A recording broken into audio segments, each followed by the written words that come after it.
सभी को मेरा प्रणाम। महाभारत की एक सांझ के पार्ट 3 वीडियो क्रमांक 3 में आप सभी का स्वागत है। आज के इस वीडियो में मैं सिर्फ और सिर्फ महाभारत के एक सांझ के प्रश्नोत्तरों का उल्लेख करने वाली हूँ। वीडियो बहुत इंपॉर्टेंट है, ध्यान से पूरा देखिए और लिखित अभ्यास कीजिए।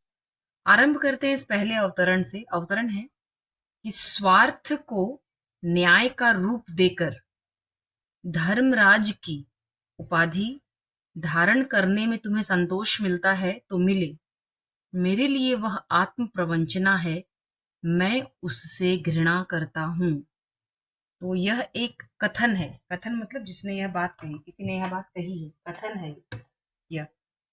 तो जब यह कथन प्रश्न में आ जाता है तो यह बन जाता है एक्सट्रैक्ट, अवतरण। तो प्रश्न है, इसमें बहुत सारे बनेंगे, लेकिन उससे पहले मेरे जो 2 वीडियोस हैं उसमें मैंने बहुत विस्तार से आपको समझाया है और बताया है और हर एक प्रसंग का मैंने उल्लेख किया है।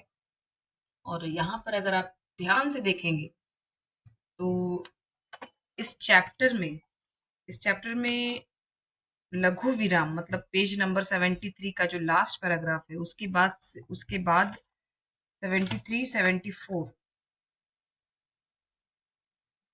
के बाद जो संजय और धृतराष्ट्र के बाद 74 से सिर्फ 2 ही वक्ता हैं, एक ही वक्ता है और एक ही श्रोता है। 2 ही वहां पर किरदार हैं, 2 ही पात्र हैं। तो उसी में से यह एक अवतरण लिया गया है। और इसका अगर आप पेज नंबर देखेंगे तो जब वो जाता है पेज नंबर 76, ये कहाँ से लिया गया है? पेज नंबर 76 से है। और दुर्योधन का दूसरा जो संवाद है पेज नंबर 76 में, दुर्योधन का पहला संवाद उसके उसी में है यह। तो वक्ता कौन है? जैसा कि मैंने पहले ही बताया, या तो दुर्योधन होगा या युधिष्ठिर होगा। तो इसका वक्ता है, स्वार्थ को न्याय का रूप देकर धर्मराज की उपाधि धारण करने में तुम्हें संतोष मिलता है तो मिले। तो धर्मराज की उपाधि, धर्मराज का टाइटल किसे दिया गया था? धर्मराज का टाइटल युधिष्ठिर को। धर्मराज का टाइटल दिया गया था युधिष्ठिर को।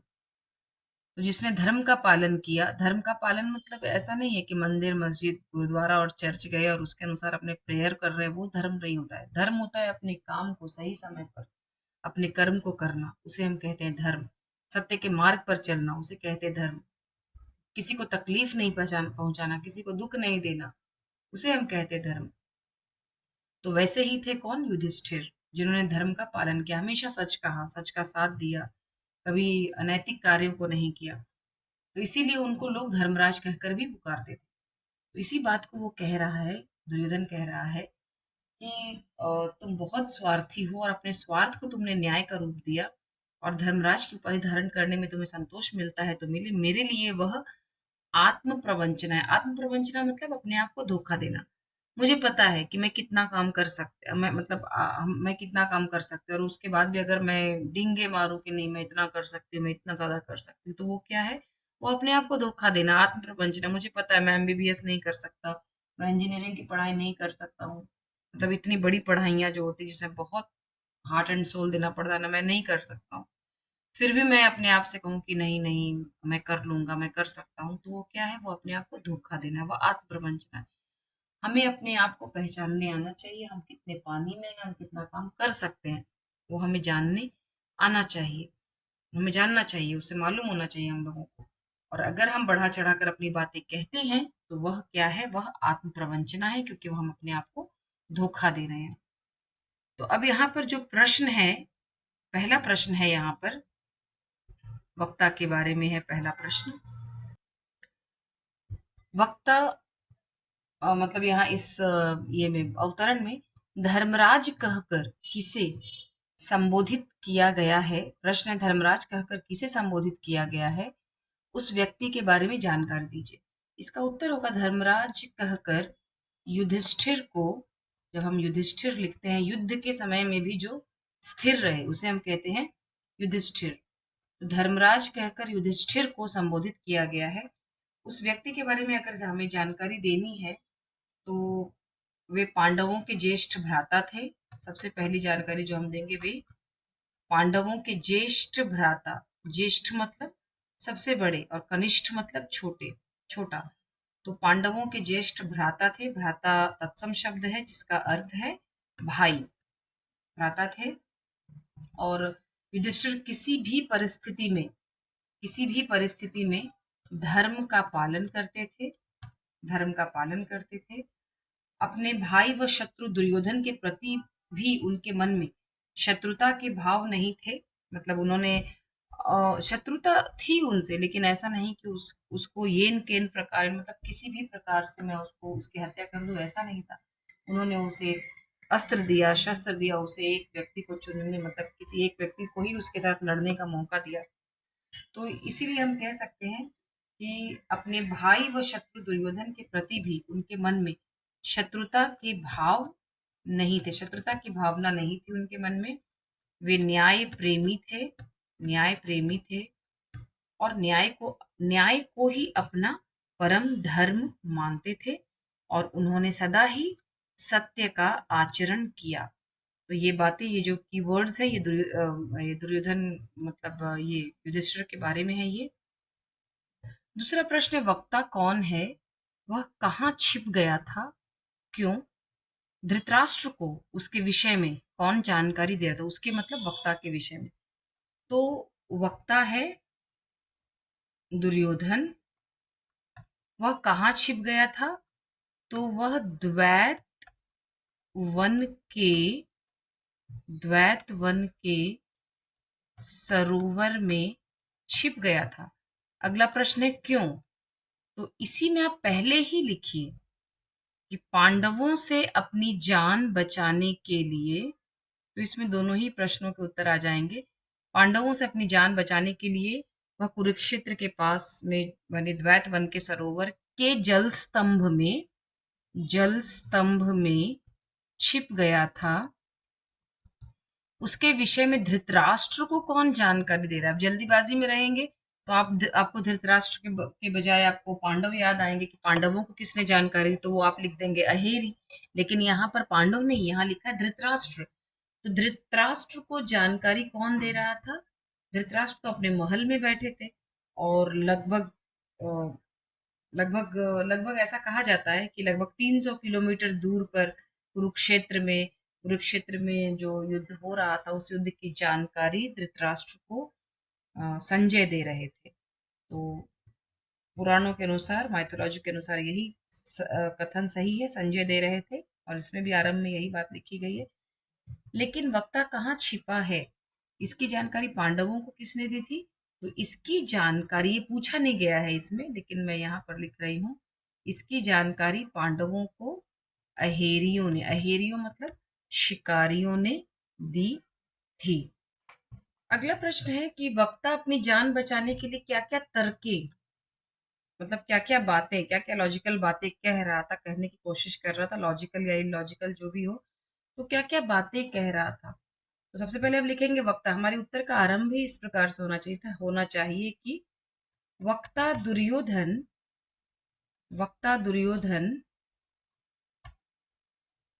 अब क्या लिखना है हमें, वो हम अपनी टेक्स्ट बुक में छानेंगे तो पाएंगे कि वक्ता दुर्योधन जो सरोवर में इस समय छिपा हुआ था, अपनी जान बचाने के लिए अपनी शक्ति का मिथ्या अहंकार कर रहा था। सबसे पहली बात उसने क्या थी, उसने अपना बाहुबल दिखाने की कोशिश की, ठीक है। तो अपनी शक्ति का घमंड, मिथ्या, झूठ था, उसमें इतनी शक्ति थी भी नहीं इस समय। उसके बाद वो अपनी शक्ति का मिथ्या अहंकार कर रहा था। पहली बात अहंकार उसका कहना था कि उसकी भुजाओं में अभी भी इतनी शक्ति थी कि वह पांडवों को धूल चटा सकता है। तो ये है फर्स्ट पॉइंट इसमें। सेकंड पॉइंट है, ये मैं आपके लिए पॉइंट्स लिख रही हूँ, जब आप उत्तर लिखेंगे तो पॉइंट्स इस तरह से नहीं लिखेंगे, 1 2 इस तरह से नहीं लिखेंगे। दुर्योधन युधिष्ठिर को धर्म की दुहाई दे रहा था। उसका कहना था कि तुम धर्मराज हो, तुम कभी अधर्म नहीं करते हो। तो फिर एक ऐसा इंसान जो इस समय बहुत थका हुआ है, जिसकी भुजाओं में इतनी शक्ति नहीं है कि वह तुम सबका इस तरह से सामना कर सके, और उसके अस्त्र शस्त्र नहीं है उसके पास, वह इस समय बेबस है, उसका कवच फट चुका था, युद्ध के लिए वह प्रेजेंट नहीं था, प्रस्तुत नहीं था। तो इसीलिए ऐसी स्थिति में उसे युद्ध के लिए चुनौती देना अन्याय था। दूसरा तर्क उसने धर्म की दुहाई के लिए जो दुहाई दे रहा था उसमें ये सारी बातें लिखेंगे। क्या क्या लिखेंगे हम? कि उसके पास अस्त्र शस्त्र नहीं थे, उसके अस्त्र शस्त्र फट चुके थे, उसका उसका जो ये है उसके नहीं, उसके जो अस्त्र शस्त्र थे वे चूक गए थे, क्षमा कीजिएगा, उसके अस्त्र शस्त्र क्या हो गए थे? उसके अस्त्र शस्त्र चूक गए थे। चूक जाना मतलब ढीले हो जाना। कैसे हमारे पास जो यंत्र होते हैं उसका स्क्रू ढीला हो गया, जो धनुष का जो स्ट्रिंग है वो लूज हो गया, तो कैसे लड़ेगा वो? तो उसके अस्त्र शस्त्र चूक गए थे। ओके। उसका जो कवच था, जो शील्ड था, जो उसकी जान बचाता था, वह फट चुका था। वह इस समय युद्ध के लिए प्रेजेंट नहीं था, प्रस्तुत नहीं था, वह बेबस था, और ऐसे समय में उसे युद्ध के लिए चुनौती देना अन्याय था। ऐसे समय में उसे युद्ध के लिए चुनौती देना अन्याय। इसके साथ साथ बड़ी चालाकी से उसने कहा, पर इसके बाद से कहने से पहले मैं कहना चाहूंगी कि लोमड़ी को अंगूर खट्टे लगते हैं, मतलब जिसको जो चीज नहीं मिलती वो चीज उसे उसे अच्छी नहीं लगती। तो उसने क्या कहा कि हस्तिनापुर की जो रक्त रंजित रक्त रंजित मतलब जब आप होली खेलते हैं तो आपके हाथों में क्या लग जाता है? होली का रंग लग जाता है। वैसे ही सिंबॉलिक तौर पर, प्रतीकात्मक रूप में वह बता रहा है कि हस्तिनापुर की जो राजगद्दी है, राजगद्दी मतलब थ्रोन, जहां पर राजा बैठता है, तो हस्तिनापुर की राजगद्दी रक्त रंजित है। रक्त रंजित मतलब रक्त से सनी हुई। तो हस्तिनापुर की राजगद्दी रक्त रंजित है, और उसे उस राजगद्दी से अब कोई अटैचमेंट नहीं है, उसे उस राजगद्दी से विरक्ति हो गई है, क्योंकि वह उसके अपनों के खून से सनी हुई है। मैंने अभी बताया आपको कि लोमड़ी को जो अंगूर है जब नहीं मिलता तो उसको उसमें स्वाद नहीं आता, खट्टे लगते हैं। तो जिस राजगद्दी के लिए उसने इतना युद्ध का जाल रचा, आज वही राजगद्दी उसे अपनों के खून से, अपनों के रक्त से सनी हुई नजर आ रही है। अपनों के रक्त से सनी हुई राजगद्दी उसे नजर आ रही है। किस व्यक्ति को? दुर्योधन को। साथ ही साथ उसने यह कहा कि अब उसे इस राजगद्दी से कोई अटैचमेंट नहीं है, कोई आसक्ति नहीं है, लगाव नहीं है। वह जंगल में जाकर के क्या करेगा?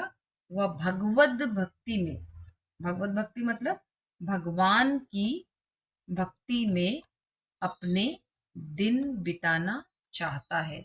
यह उसने बात कही।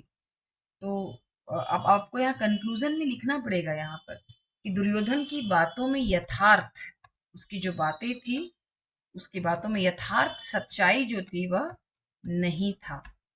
उसकी बातों में सच्चाई नहीं थी, यथार्थ नहीं था। वो अपनी जान बचाने के लिए, सिर्फ मात्र अपनी जान बचाने के लिए वह असत्य कह रहा था, और वह धूर्त था। वास्तव में क्या था? दुर्योधन धूर्त, धूर्त मतलब धोखेबाज। वह धूर्त था जो किसी भी कीमत पर इस समय बचना चाह रहा था और सही समय की प्रतीक्षा करना चाहता था, जिससे कि वह अपनी ताकत जुटा सके और फिर से पांडवों को वह, मतलब फिर से उनके साथ वह लोहा ले सके। यह हमारा तीसरा प्रश्न। चौथा प्रश्न है शीर्षक की सार्थकता, appropriateness of the title. Title जो है वो कितना करेक्ट है वो आपको बताना है। तो जो आप इसमें कई ऐसे मतलब ऐसी क्षण है जिसमें कि आप कह सकते हैं इस एकांकी को जब हम पढ़ते हैं कि हाँ, इस ये बिल्कुल ही यह शीर्षक से जुड़ा हुआ है। तो जैसे यह वही शाम थी, यह वही सांझ थी। क्या नाम है इसका? महाभारत की एक सांझ। सबसे पहले हम इसमें आरंभ में यही लिखेंगे कि शीर्षक जो वह है वह बिल्कुल सटीक है, और किसी भी रचना का, रचना मतलब राइटिंग, क्रिएटिव राइटिंग जो होती है, चाहे वो कहानी हो, लेख हो, या फिर एकांकी हो, तो किसी भी रचना का उसके शीर्षक के साथ, उसके शीर्षक के साथ घनिष्ठ संबंध होता है। यह आप लिखेंगे। किसी भी रचना का उसके शीर्षक के साथ घनिष्ठ संबंध होता है, और इसके बाद शुरू करेंगे। एकांकी महाभारत की एक सांझ में उस शाम की चर्चा की गई है जो दुर्योधन की अंतिम सांझ थी, जो दुर्योधन की अंतिम सांझ थी। तो इसमें उस शाम की चर्चा की गई है जो दुर्योधन की अंतिम सांझ थी, या वही सांझ थी जिसमें श्री कृष्ण के इशारे पर क्या किया था इसने, ये भीम ने दुर्योधन की जंघा पर एक अपनी गदा से एक भीषण प्रहार किया और दुर्योधन मरणासन्न हो गया था। भीषण प्रहार किया। किसने प्रहार किया? भीम ने। किसके संकेत पर? श्री कृष्ण के संकेत पर। कहां पर प्रहार किया? जंघा पर, थाइज पर। किसकी जंघा पर? दुर्योधन की जंघा पर। किस चीज से? तो गदे से। ठीक है, मैं यहां गदा लिख रही हूं।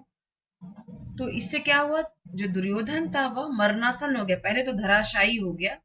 धराशायी मतलब जमीन धूल चाटने लगा, जमीन पर गिर गया।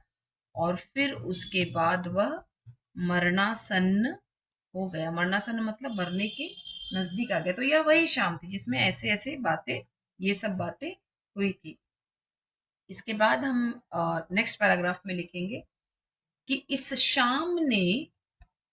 शाम ने यह सिद्ध कर दिया था कि अधर्म और असत्य के पक्ष में, अधर्म और असत्य के फेवर में चाहे जितने लोग भी हों, मतलब द्रोणाचार्य हो, कृपाचार्य हो, भीष्म पितामह हो, फिर और भी जो भी लोग हों, तो अधर्म और असत्य के फेवर में, पक्ष में चाहे जितने भी लोग हों, अधर्म चाहे कितना भी शक्तिशाली क्यों ना हो, जैसे भीष्म पितामह है, दुर्योधन है, द्रोणाचार्य, दुशासन है, शकुनी है, तो अधर्म और असत्य के पक्ष में, अधर्म असत्य, एक मिनट, तो अधर्म कितना ही शक्तिशाली क्यों न हो, अधर्म कितना ही शक्तिशाली क्यों न हो,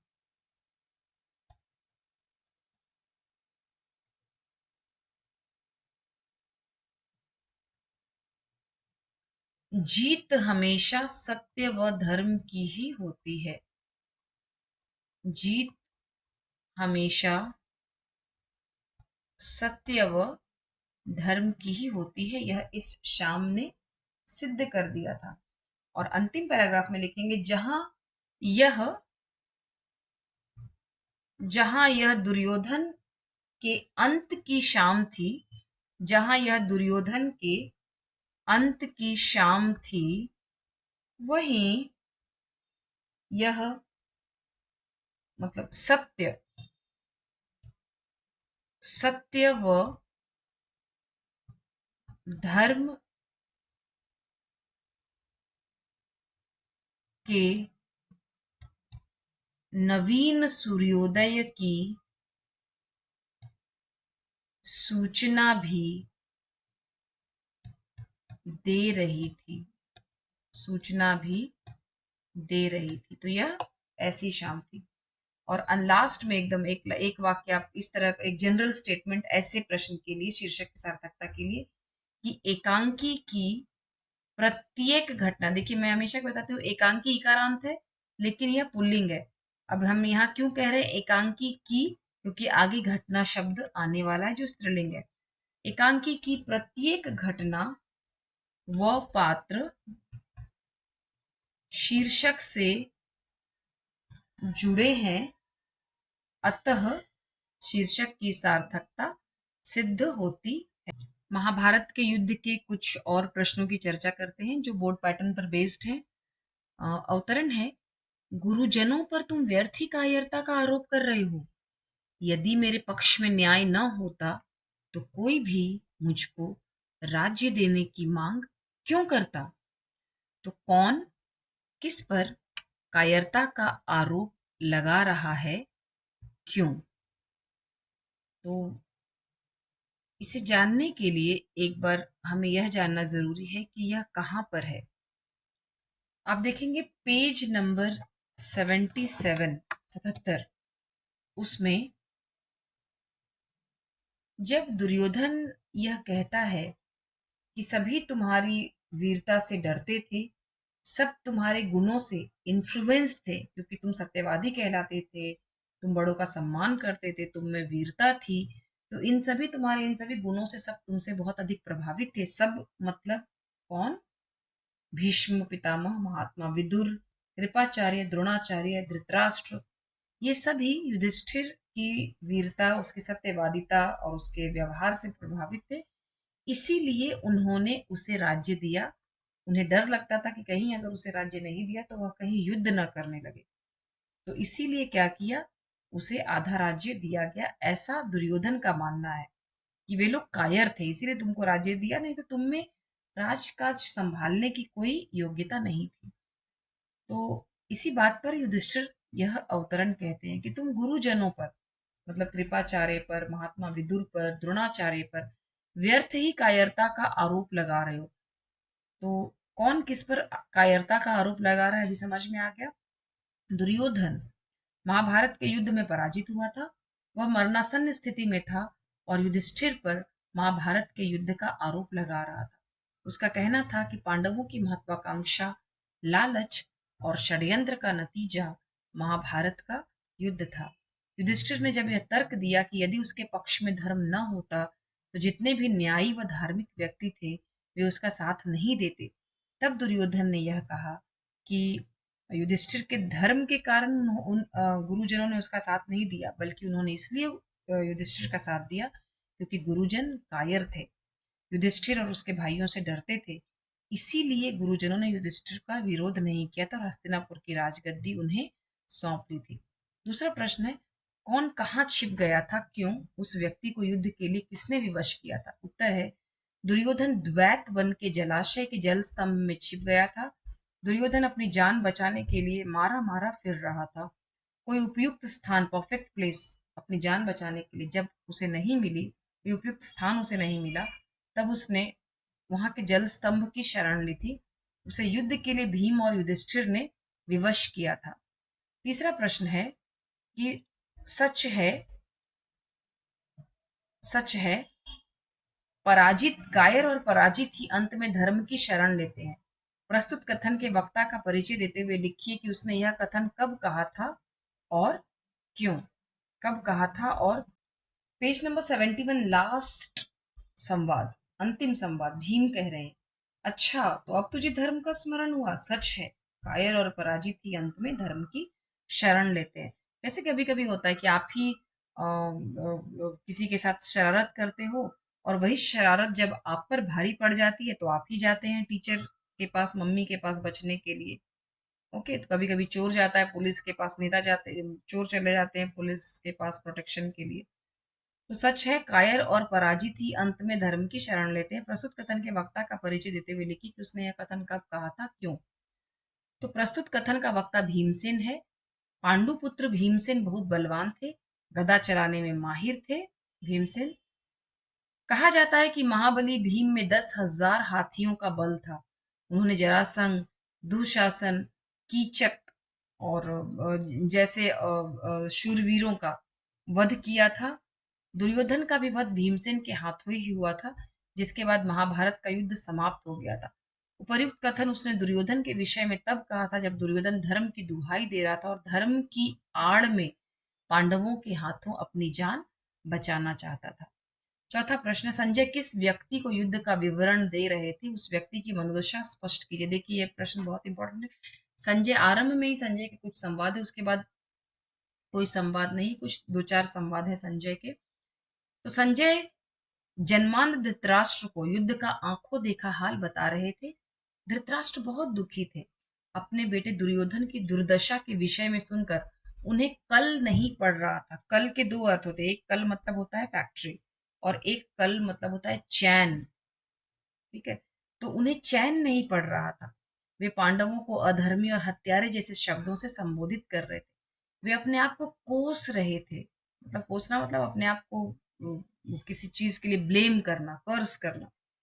उनका यह सोचना था कि अपने पुत्रों के मोह में उन्होंने उनका सही मार्गदर्शन नहीं किया। काश उन्हें अपने पुत्रों से मोह नहीं होता, बल्कि वे अपने पुत्रों का मार्गदर्शन करते, तो शायद उनके पुत्रों की यह दशा नहीं होती, और ये सोच करके वे अपने पुत्रों को, अपने आप को भी कोस रहे थे। धृतराष्ट्र बहुत पीड़ा में थे और संजय उन्हें सांत्वना देने की, कंसोल करने की कोशिश कर रहे थे।